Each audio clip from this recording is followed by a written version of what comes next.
MONARK is the king of virtual analog monosynths, with its basic controls giving you everything you need to create simple and iconic synth patches.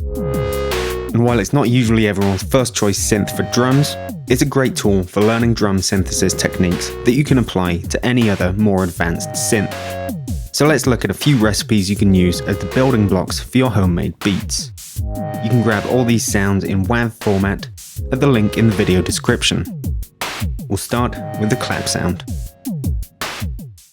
MONARK starts with its regular oscillators sounding through the mixer, but the most crucial sound source for this clap is actually noise. Switch the oscillator lights off in the mixer to mute the oscillators, and instead switch on the noise oscillator and turn it up.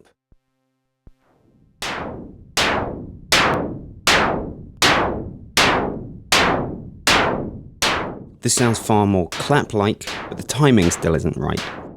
We can make the clap a bit snappier using the bottom right amp envelope.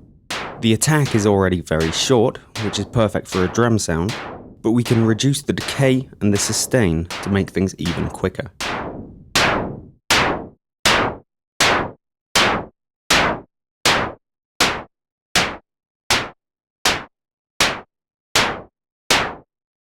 For now, we'll remove the sustain entirely, switch off the amp envelope's release, and just rely on the decay parameter to determine how long the clap will last.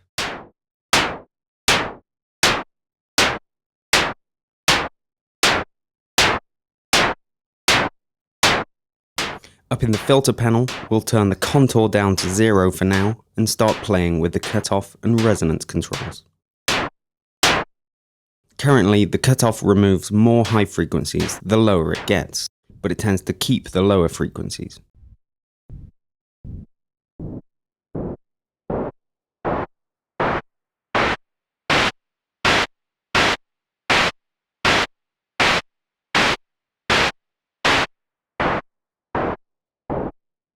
If we switch the filter type to BP, bandpass, it now lets us keep a narrow band of frequencies only.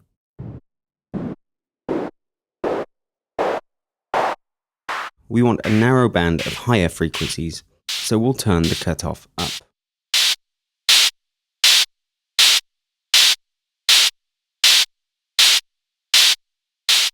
We'll explore the resonance control a bit more later, but for now we'll turn it down to make the noise sound a bit flatter.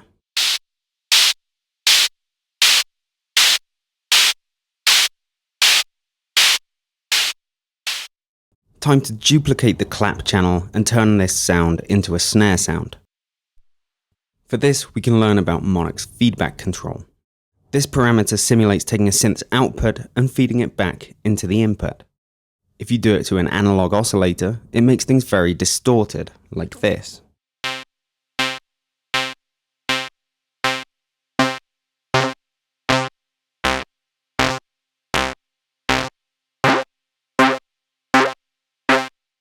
If we switch the oscillator off and bring the noise back, here's how the feedback knob affects that.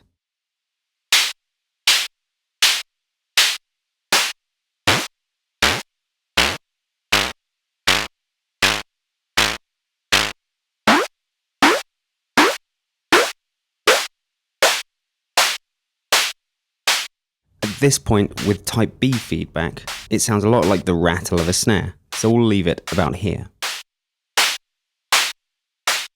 If we increase the load parameter, we can add some overdrive distortion to the sound too.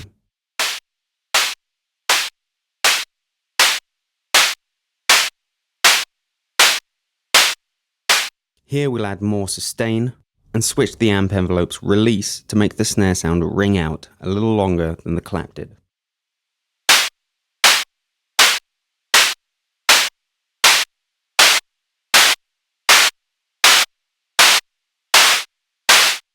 And we'll add back some of the lower frequencies by switching in a low-pass filter instead of that bandpass.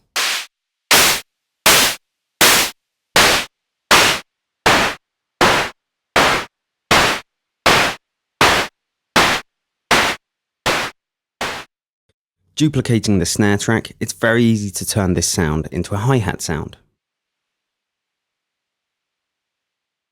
Make the sound quicker by switching off the release and turning the sustain down.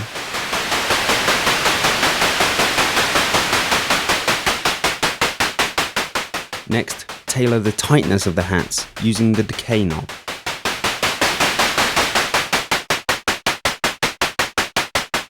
Turn the filter back into a bandpass and turn the cutoff right up.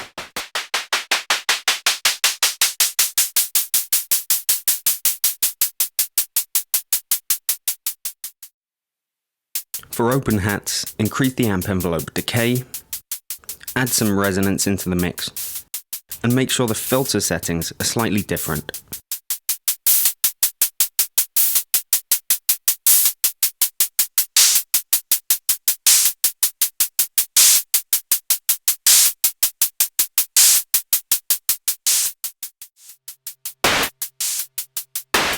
Now we're moving on to the kick, and we'll start with MONARK's init patch.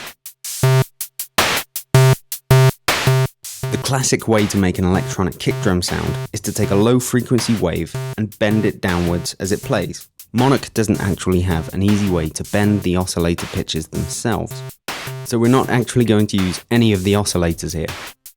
Instead, we're going to use the filter, which acts like an oscillator when you turn the resonance up very high.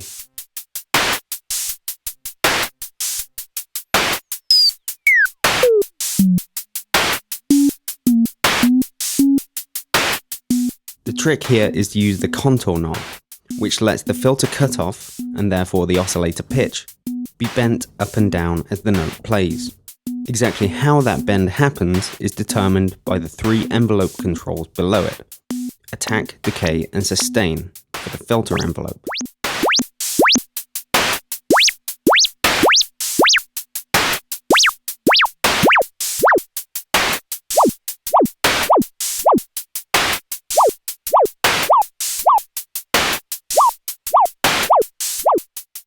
To create a downward pitch bend, we set the attack to 0 and increase the decay.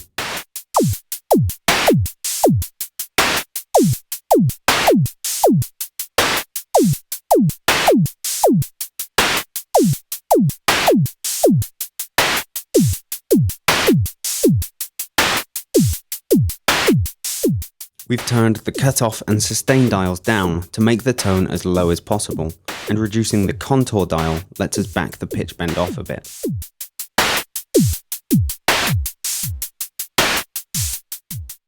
It's now a kick, but it's a pretty quiet kick, so we'll turn up MONARK's master output.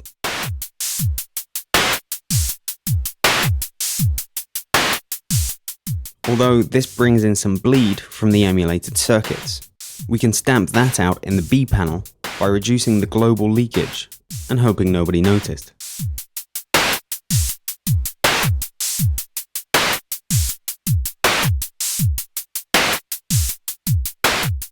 Now that we have the basic kick, we can also start introducing the feedback control here as well to thicken things up.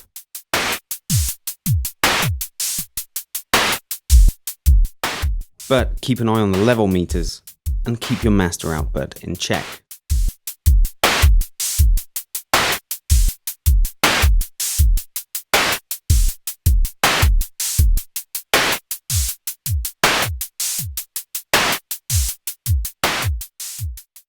Now to learn the basics of tom sounds. The process is similar to kick synthesis, so we'll start with the previous kick patch.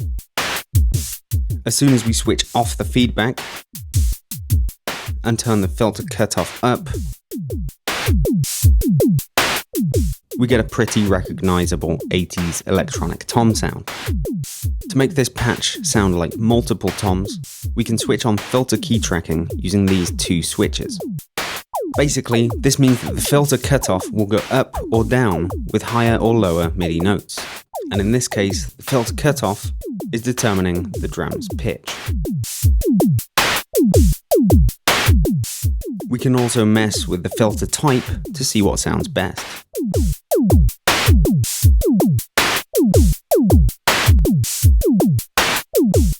And see what the effects of feedback and noise are on our tom sounds.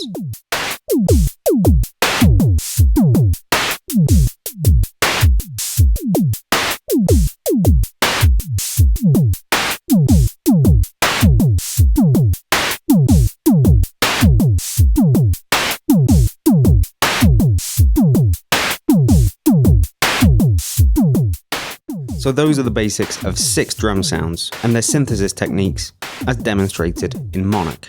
There's a lot more you can do to tweak every sound and push it into the direction you want for your particular genre. But with these basics down, it's up to you to take it from here. Don't forget you can check out our sounds as WAV samples at the link in the description.